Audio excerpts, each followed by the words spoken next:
Miguel era um homem comum, desses que o tempo ensina a ser forte por falta de escolha. Tinha mãos calejadas, olhar cansado e uma vida marcada por perdas que deixaram marcas invisíveis. Há anos, vivia sozinho numa casa simples, onde cada objeto parecia guardar uma lembrança. No centro da sala, uma fotografia. O filho, Lucas, sorrindo com um balão azul nas mãos. Aquele sorriso era sua força e sua ferida. Lucas havia sido vítima de um acidente trágico causado por um jovem embriagado chamado André. Desde aquele dia, o mundo de Miguel se dividiu entre o antes e o depois. O antes tinha música, risos, o cheiro de café e os passos leves de um menino curioso. O depois era silêncio, um silêncio denso, pesado, cheio de perguntas sem resposta. Nos primeiros anos, Miguel se afundou em raiva. Jurou que nunca perdoaria o homem que tirou seu filho. Passava noites acordado, repetindo mentalmente o nome de André como se fosse uma sentença. Enquanto o tempo avançava, a raiva se tornava uma companhia fiel, um fogo que o mantinha vivo, mas o consumia aos poucos. Nenhuma palavra de consolo bastava. Os vizinhos tentavam ajudar, mas ele afastava todos. Até a fé, que antes era o alicerce de sua vida, parecia ter se calado. Era um homem quebrado, e o ódio era o único pedaço que ainda parecia inteiro. Certo dia, enquanto voltava da igreja que raramente frequentava, Miguel encontrou uma mulher na calçada, distribuindo panfletos sobre um grupo de apoio a vítimas e familiares. Sem saber exatamente por que, ele pegou um. Durante semanas, aquele pedaço de papel ficou esquecido na mesa, até que, em uma noite de insônia, decidiu ir. O salão era pequeno, simples, e o cheiro de café misturava-se ao som de vozes baixas. Pessoas que haviam perdido filhos, irmãos, pais, gente que entendia o que ele sentia, mas não o julgava.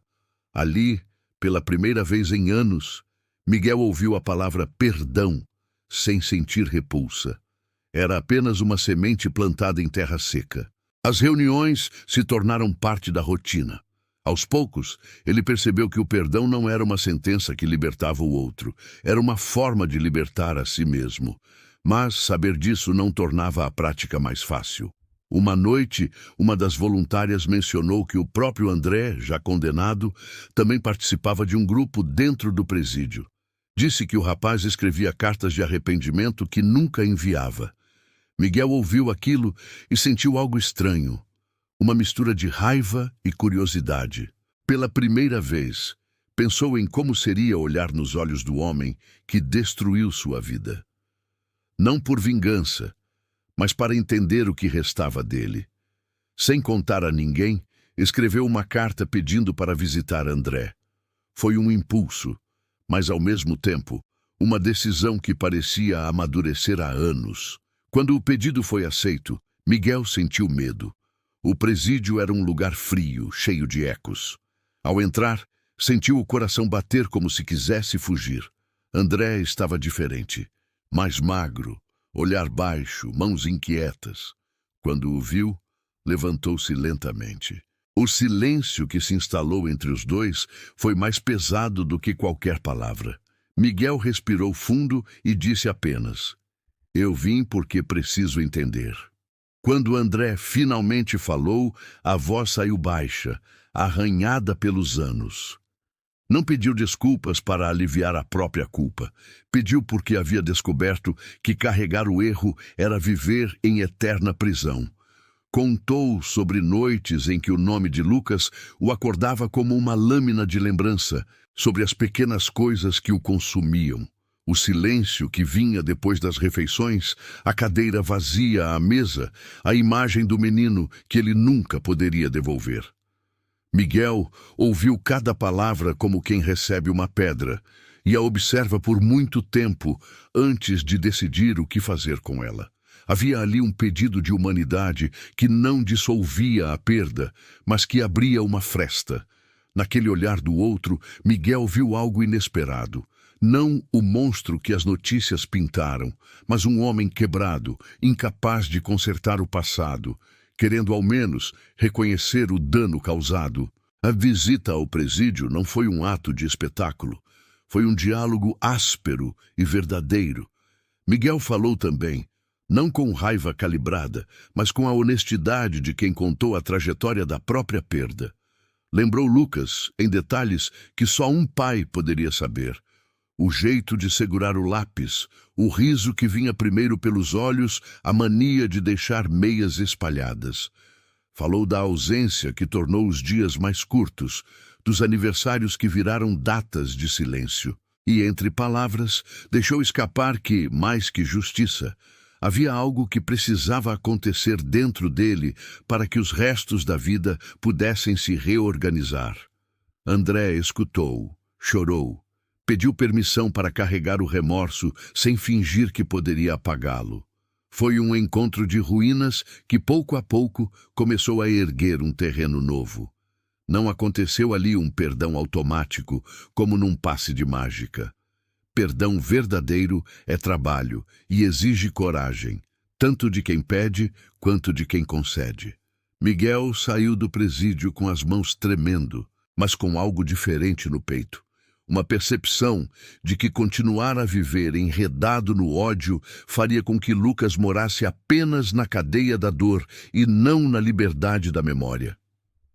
Nos dias que se seguiram, ele reencontrou velhos amigos, escreveu cartas que não enviou, foi ao parque onde costumava levar Lucas e sentou no banco que agora parecia menor, como se o mundo tivesse perdido dimensão.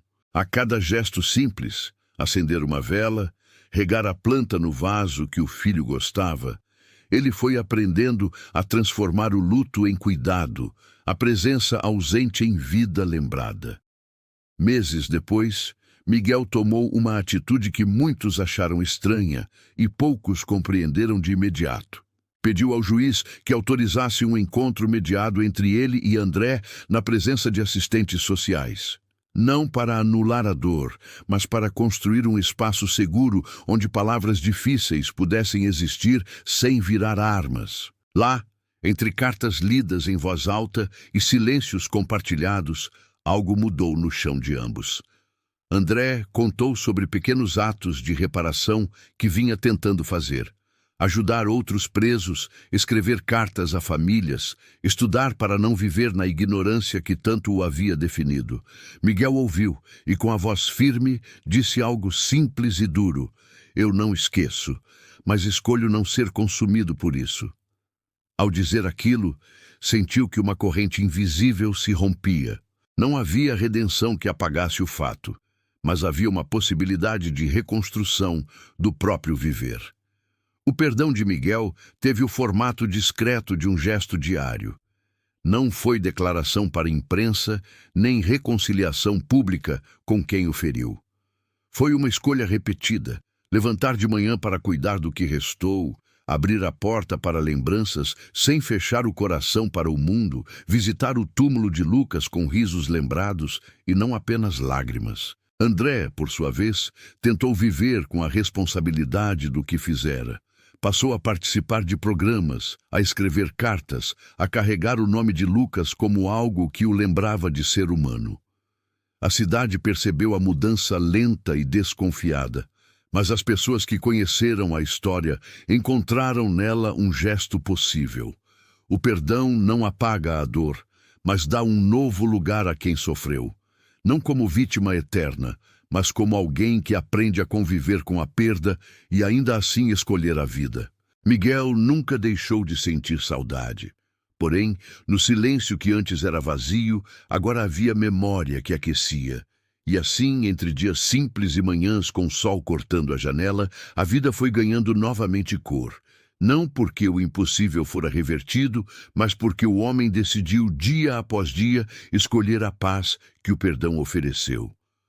O amor pelo filho deixou de ser uma ferida aberta e tornou-se uma ponte para algo maior. A certeza de que perdoar não é esquecer, mas lembrar sem se destruir. E quando a história de Miguel termina, a gente entende que o perdão é o ato mais corajoso que um ser humano pode realizar. Ele não muda o passado, mas transforma o peso que carregamos no presente. Às vezes, perdoar é simplesmente aceitar que a dor não pode ser desfeita, mas pode ser transformada em força, em compaixão e, sobretudo, em liberdade. Se essa história tocou você, compartilhe com alguém que precisa ouvir sobre o poder do perdão.